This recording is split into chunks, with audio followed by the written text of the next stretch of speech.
Hey guys, welcome back to the channel. Today I'm talking about the new movie Velvet Buzzsaw, which just came out for Netflix recently, and is once again directed by Dan Gilroy, who brought us movies in the past like Nightcrawler, which you haven't seen it, I highly recommend it. It is a fantastic film. So after a series of paintings are made by an unknown artist, a supernatural force enacts a revenge on those who choose greed over art.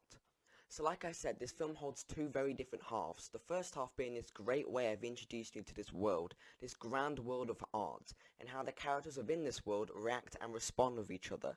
To the point where it sort of has a very satirical sort of way about it, where you're not very sure how to feel about these characters because they seem very dishonest and very unsure with each other.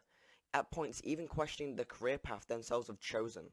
Again, a majority of the characters in this film should not be likable, yet a big majority of them were. It just came down to just how cruel and disheartening their characters were, made them just as more interesting. And I think a big part of that comes down to the performances. Jake Gyllenhaal plays a sinister, snobby art critic who treats everyone in his life like complete and utter garbage, and treats the artwork in his life with a lot of care and respect. And just like Nightcrawler, Gyllenhaal was absolutely fantastic in this film and had terrific chemistry with every other actor in this film. There's also a character named Coco, played by Natalie Dyer.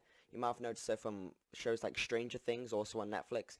She was really good in the film as well, but her character ended up being so unlucky. I won't spoil anything, but she just happened to just stumble upon things, which I thought was really funny. I was laughing my ass off the entire time. This film struggles with an overabundance of characters because there are so many characters stuffed into this film that some I didn't actually think needed to be in there, because some of them even show up in the first act and don't come back until the last 5 or 10 minutes.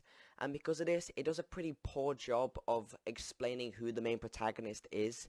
Yes, the first Alien film had that problem, but that film didn't feel overstuffed with unnecessary characters. It felt like everyone there needed to be in the film. Right. Whenever he says anything, you say, right, Brett. You know that? Right. But what really surprised me was how fantastic this film was shot. There are so many beautifully filmed moments, whether it's a character walking through an art gallery or it's a city-wide shot. There were actually times when my jaw dropped when watching it, so big props to the cinematography team on that one. Towards the second half of this film, it tries to grasp itself into the horror genre, which in my opinion didn't quite get there.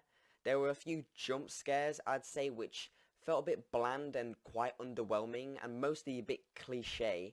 And there was no point where I felt, that is filmmaking, this is from the director of Nightcrawler, but there wasn't, because I didn't feel quite as engaged on board as I felt like I needed to be. If anything, the horror side of the film left me asking more questions, but however, unlike most people, I don't think it went completely off the rails.